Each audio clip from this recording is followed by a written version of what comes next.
So anyhow, I'm looking into this cyber, some of the new privacy issues that are going around, and flock cameras came up, and as something I want to look into, and I'm curious. Has our own city implemented this somewhat of a dragnet surveillance system, mass surveillance kind of program? And with everybody seeing it on the Super Bowl advertisement with the little dog, Milo, right? It makes everybody get a warm and fuzzy feeling towards things. And so the emotional tuning is going on there with that, because everybody relates to the emotional tuning of a positive tuning with a dog, with pets, right? And so we're less likely to see the bigger picture sometimes when we're invoked with emotions as a selling point. And one of the things that sells security with police and the public and everybody else is that they feel, the community is going to feel more secure if they feel more safe. And the key words that were being used, feel, as opposed to actual security. And that's really a big, big difference if you really think about it. Almost all law enforcement efforts, almost all, not all, are, if you notice, are after the event occurs. So a crime has happened, then they come, not really a policing mechanism for the word's sake of policing. It's not for the sake of preventing, to prevent crimes. Like, when you put a security camera sticker up, it prevents so many things too, just from the symbol image of it. And cleaning up after the fact type police work. And then they send this off and investigate that work, and then they try to either find, apprehend, or come up with the next plan of action for that event that already happened. And so if people get a sense of security, it's wrapped into that whole entire process. So if they feel more secure, it does not necessarily make them more secure when the event still could happen or will happen or did happen based on just probabilities of, and also chance, being in the wrong place at the wrong time, that kind of thing. And the motives and intention behind the criminals themselves, regardless of what you have put up to do to prevent it, to give you that sense of security, still occur. And then it's like, well, then it's just a matter of investigating after the fact, see, a cleanup, so to speak. And so then what they do is they take these things and they try to, well, we hope they do, fortify an investigation to prevent these things for future occurrences. And this would be their argument for such things as surveillance and cameras and things like that. It's going to prevent more crime because people know there's going to be more cameras and things like this, those kind of natures.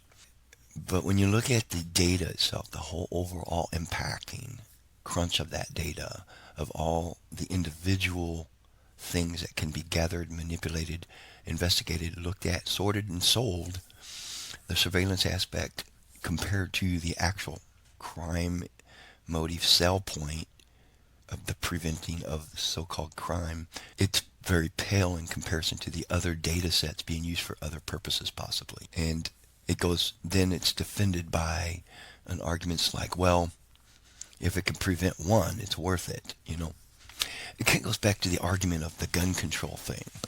Okay, look at this, like for a second. I'll make this argument.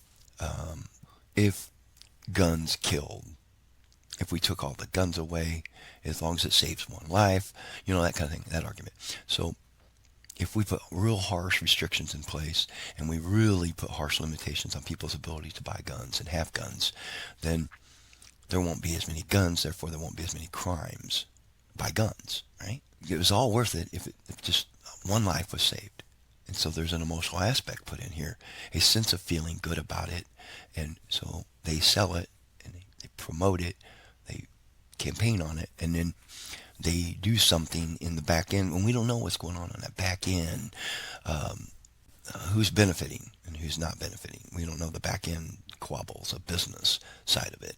We don't know the little multitude of satellite businesses that are based on the reduction of guns and as well as the back-end businesses that are based on the proliferation of guns and various ancillary organizations that are linked to either or, if that makes any sense. But my point I'm trying to make is the sense of security, the sense of something gives you a connection to it.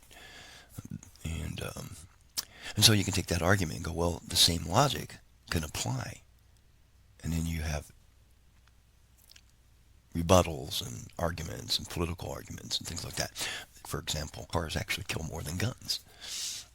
Okay, it's statistically higher death rates from car accidents, than gun violence. It's like 2 notches below it on a yearly scale, data-wise. You can look at this world data. You can look this data up yourself if you want. And causes of death. You can get big old graphs and data on this kind of stuff. And you can say the same logic would apply if we got rid of cars. If we just saved one life, if we didn't drive cars to work, if we just saved one life, we could literally have mass transit put in place. So there's a compromise on that, isn't there? We can argue forever on what is and isn't, and we can bicker and split hairs all kinds of times. But I guess some of those points I want people to realize is that even 1%, though, could represent quite a few people. And I'm going to be splitting hairs too. We all do. I'm going to split hairs on a lot of things, but it makes you think. And so if you can think and engage and dig deeper, which is the point here, we're all going to be more informed, less dumbed down, and going to make better informed decisions when it comes to other people doing things that we thought were for us. And then we look back later and go, that's not necessarily the kind of city I really wanted. They're doing too many things like South County. I don't want none of this. I'll be moving as soon as I can, that kind of thing. And I think that's kind of where, in my opinion, this is, of course, opinion is based as well.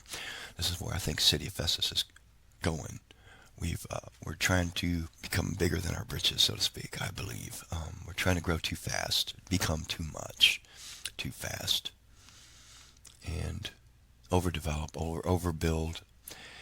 And so I got to looking at these flock cameras, and this thing here was, let me look. This was, of course, back in 2021.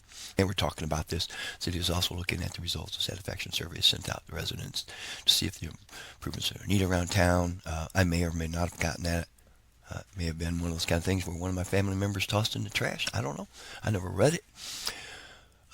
Or it just wasn't around when it came out, that kind of thing. Other items approved are new car body cameras, license plate readers, and flock cameras for the police department. And which brings us into the main point of my discussion here on this video. I'm going to go over some things, so just bear with me. I'm trying not to be as boring as possible, but I think we just got to look at things a little bit deeper. Okay, now this was printed in the Leader. Okay, I'm going to read this off for everybody. Festus City Council recently approved more than $273,514.37 in expenditures, including $185,913 for the police department and $35,959.65 for the fire department. Council voted unanimously to pay $125,000 over 5 years to extend its contract with the Flock Group Incorporated, based in Atlanta, Georgia, which provides services related to the Festus Police Department license plate reading cameras. According to the contract, the police department will pay $25,000. Now, keep in mind this number, people. $25,000 a year for 5 years. For 5 years to extend its contract with the Flock Group. Festus currently pays to have 10 flock cameras around town, 10 of them, around town at a price of $2,500 per camera. But the company recently notified the city that the price per camera will increase to $3,000 in January. But they're going to lock it in. See, it's been locked in, right? Right here, lock in. Wendell said flock camera. Now this, you got to keep in mind, their statements, that's their main focus and point of sale here to you. Wendell said flock cameras have become a valuable tool for the police department helping it find stolen vehicles and apprehend people wanted for various crimes. Now, this is really important. Apprehend people wanted for various crimes. And on the surface, that sounds wonderful. But let's look at the stolen vehicle part of it for now. Okay, helping find stolen vehicles. And this $125,000 was the largest among the expenditures the council approved last month. And then, of course, this you can get this document from the leader or the web or the Festus City website, or their information as well. We'll look at the next thing here. Now, I want people to correlate costs in their minds with these costs. This $25,000 a year. Okay, keep that in mind now. For those cameras to find cars and to find people. All right, this is crimegrade.org stats for Festus, Missouri. And I broke it down. You can select different kind of areas. I broke this down on vehicle theft, cost of crime in Festus, Missouri. The total projected cost of vehicle theft in Festus for 2025 is $652,894. This translates to approximately $25 per resident and $64 per household. On average, vehicle theft related costs account for 0.1% of the median household income of Festus. These figures reflect only tangible costs, which include the following: criminal justice system costs, law enforcement, courts, and imprisonment, that's 36.7%, direct cost to victims, damaged property, medical expenses, and loss of wages, 58%, loss economic contribution from offenders, time in prison, repeated offenses, 5.3%. How much does vehicle theft cost in Festus compared to other cities? Cost of the vehicle theft per resident in Festus is $25 per year, which is $18 less than the national average and $51 less than the Missouri's state average. Below, we compare cities similar to Festus. Okay, $25 for us per year, and our city's going to pay $25,000 to flock cameras per year. To find what? What was it? Let's look. Yeah, it's like, where was it at? Yeah, the vehicle theft rate in Festus is 1.596 per 1,000 residents, okay? 1.5 per 1,000 residents. Vehicle theft rate, okay? So let's just go let's just call it 1.6. We'll round up. 1.6 vehicle theft rate per 1,000. And there's 13.7? Yeah. Times 13.7. We're going to spend $25,000 a year to try to find 21. So let's be fair. Let's double it. Times 2. Let's say we had twice that. So we're going to spend $25,000 a year if we were to double that theft rate to recover and find 43 cars. That's what they got it for. Oh, are we going to be looking for a whole bunch of criminals here in our local area? That, it's like we're trying to find somebody missing and hiding, right? Or you could look at it like this too. 5 people walk out in your neighborhood today, and in both hands you carry 50 pennies each, right? And as you're walking around the city, just toss them randomly out in somebody's yards and over somebody's houses and across the streets and stuff. Now we're going to have these cameras. We're going to spend $25,000 a year, and we're going to try to find all those pennies. Or wait, am I looking at this wrong? I'm kind of being facetious a little bit here. So my content has always been what we're trying to set up with AI, because these are AI-driven cameras, by the way, guys. They do retina scans. They do facial recognition. These particular cameras do license plate reading scans. But there's a lot of background noise they also pick up as well. There's a lot of other things that these cameras record.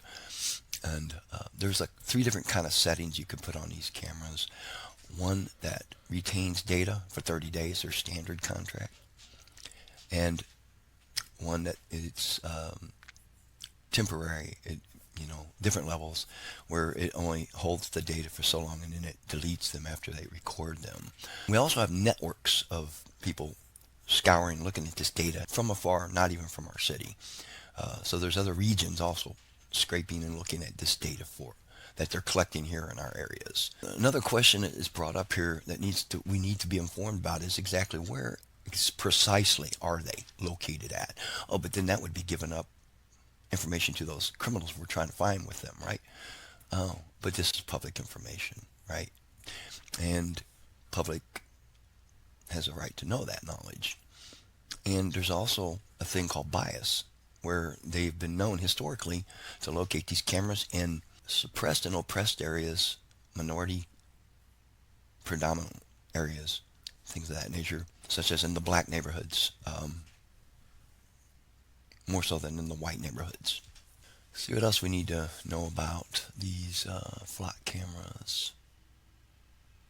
Gives you a map on this site too of your so-called good and bad areas of Festus. More crime is, committed. It's a real difficult task to try to divide that hardcore belief. Crime stats are low actually overall, and there's a sense of security outweighs actual security. It's a very difficult process, and people are so eager and willing to give up their privacy for that sense of security. Just so for everybody to know, so that they do know, Jefferson County Sheriff's Office operates 15 flock safety automated license plate readers as of September 2025. So there's 15 in Jefferson County overall. Crystal City operates 3 flock safety automated license plate readers as of September 2025. Festus has 10, like we just talked about. Burns Mill has 5. Franklin County has 5 flock safety automated license plate readers. So you can see what they're putting in this network of these flock cameras.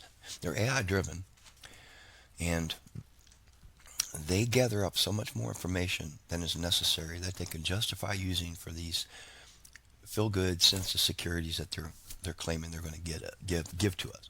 And you can look at the difference between how much it's actually costing in 5 years compared to actually what they claim they're going to be using it for. That's a dollar waiting on a dime. That's why I throw those pennies out like that. The point I was trying to make is we're allowing our city council to just get together, 12 members or whatever they have down there, and just go, yay, yay, yay, yay, and boom, it's done. And there's no oversight from public. There's no third-party involvement in a lot of these little cities. We don't have any watchdogs in these little cities until something big and major happens. And so they do these little bitty things incrementally all the time. They add up these things all the time. Before you know it, you got 200 little cameras everywhere. You walk out your house, you're being recorded. Every little movement you make, it's a violation of your Fourth Amendment rights. And, everybody uses the argument until it's them, until they've been literally pulled to court because they were accused of something. We don't know the numbers of that, do we? See?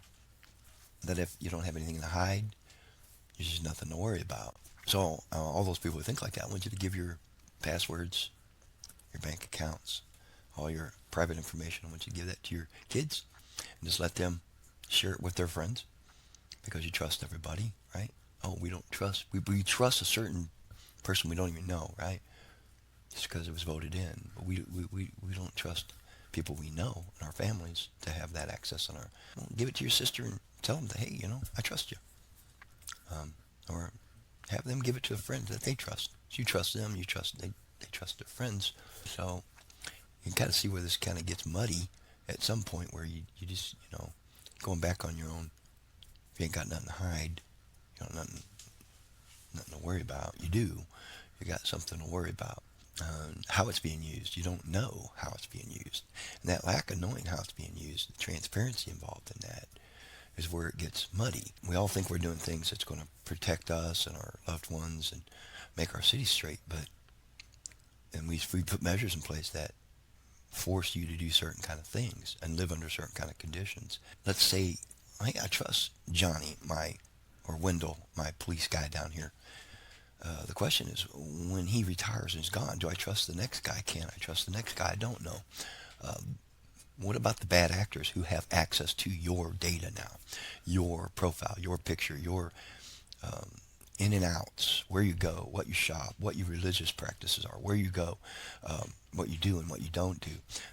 It's not just for marketing, or is it? Yeah, some people are okay with that, others aren't.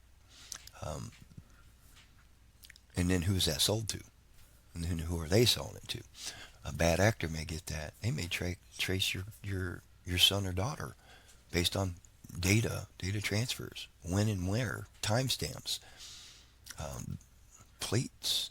We assume that they're always going to be in a protected vault for if a law officer or a police station does it. And we assume that it's all protected, but yet it may not be. It's kind of like this Discord thing where they're forcing everybody to do age. You got to prove your age with your ID card. You got to scan your face and all this stuff. All this stuff is also training AI also as well to modify and make these things even more invasive on our privacy. And they can access all these cameras at one time simultaneously. Now, if this gets in the hands of a man in the middle or a bad actor, they also have the same authority and abilities as your wonderful, trusted law sheriff of your city has. And it happens all the time, these kind of breaches. And the Discord forces everybody to send all that proof, and these kids, their IDs, their ages, and they got all these things they have in their database now, which then was broken into. Now, whoever breached it has all that data in one big swoop. So there's a lot of things to consider about privacy that we can't just go on that willing kind of sensation, that good little impulsive, makes me feel safer kind of thing. It's not necessarily making you safer. I think this is very important though, because how technology is marketed and acquired. I'm going to go over this and follow up on this video, but some of the tactics these companies use for our police departments is they'll attend demos. They'll be invited to these. They see the news stories of your local news. They pay public officials to attend demos. Okay. Now some of this is borderline illegal, or questionably legal tactics they use with our voted in appointed officials, right, that represent us. You're receiving gifts, enticements. They do this with insurance companies too, with workman comp insurance, with businesses, and they'll take them to lunches all the time, the managers and stuff like that, and then they'll tell them how they got to keep their accidents low and stuff, or their rates are going to go up. Well, they use these same kind of tactics when they try to sell this security thing. Flock tries to sell it to our police guys down here. They'll give them like an attended demo, kind of enticement, and then there'll be an offer with that, like a $200 gift card, just for booking a demo. They'll get something for just doing it. And they'll either go themselves or they'll send someone from their department to go to it. And then their salespeople hit them up there, and they start giving them, more enticements and stuff like that. They'll talk about how crime has been solved and stuff with their new products, and a lot of this stuff gets repeated on the news places. But this is what you are on their cameras as you're going underneath one. And we do have a right to know where they're put at. And they have a whole bunch of other devices that they use. This is just one of many that they use for this overall blanket of surveillance that they're putting on top of us. Incentive and perks and surveillance technology market is shot through with unseen incentives, even when these technologies, flock ALPRs, advanced license readers, or Amazon Ring cameras are sold to non-police customers. The companies may offer no-cost portals that make it easy for police departments to request customers' footage. When, for example, an HOA installs flock cameras, police officers often can pull data from flock's private systems at no charge. and they've got that agreement with the HOAs. These arrangements incentivize police to steer communities towards brands offering the most convenient law enforcement tools. Incentives can also be personal. Reporting by the Los Angeles Times and EFF showed that in 2016, Amazon gave LAPD officers personalized Ring doorbell camera discount codes. When residents used an officer's code, the officer earned rewards like free devices. That raises an obvious question. Is a police officer's recommendation to acquire certain technology about public safety or financial self-interest? These are just some excerpts I'm reading. You can find out more information from the EFF's website, Electronic Frontier Foundation. They are a privacy-concerned organization. So this is an article you can get from the EFF. You can read more about it if you're interested. There's another thing a lot of people aren't aware of is there's a fusion center all over the country. NSA surveillance has been front and center in the news recently. Fusion centers are a part of the surveillance state that deserves close scrutiny. Fusion centers are a local arm of the so-called intelligence community. 17 intelligence agencies coordinated by the National Counterterrorism Center, NCTC. The government documentation around fusion centers is entirely focused on breaking down barriers between the various government agencies that collect and maintain criminal intelligence information. Barriers between local law enforcement and the NSA are already weak. We know that the Drug Enforcement Agency gets intelligence tips from the NSA, which are used in criminal investigations and prosecutions. To make matters worse, the source of these tips are camouflaged using parallel construction, meaning that a different source for the intelligence is created to mask its classified source. This story demonstrates what we called one of the biggest dangers of the surveillance state: the unquenchable thirst for access to the NSA's trove of information by other law enforcement agencies. This is particularly concerning when NSA information is used domestically. Fusion centers are no different. EFF.org. Just type in fusion centers. You can read that yourself. They've almost got us all groomed to the point, though, where we're all willing to give up our privacy for the most part, as long as we get our candy. We've really become wallified, in my opinion, where things like privacy just don't matter until it matters. And that's an indifference creation that we've allowed happen with blind trust in systems, blind trust in our local law enforcement, blind trust in our people we put in power. And I think we're starting to get smarter and smarter. We're starting to realize how much they're really manipulating us and taking advantage of us. And we are their employers. We pay their salaries. We should have much more information on what they're doing right underneath our noses.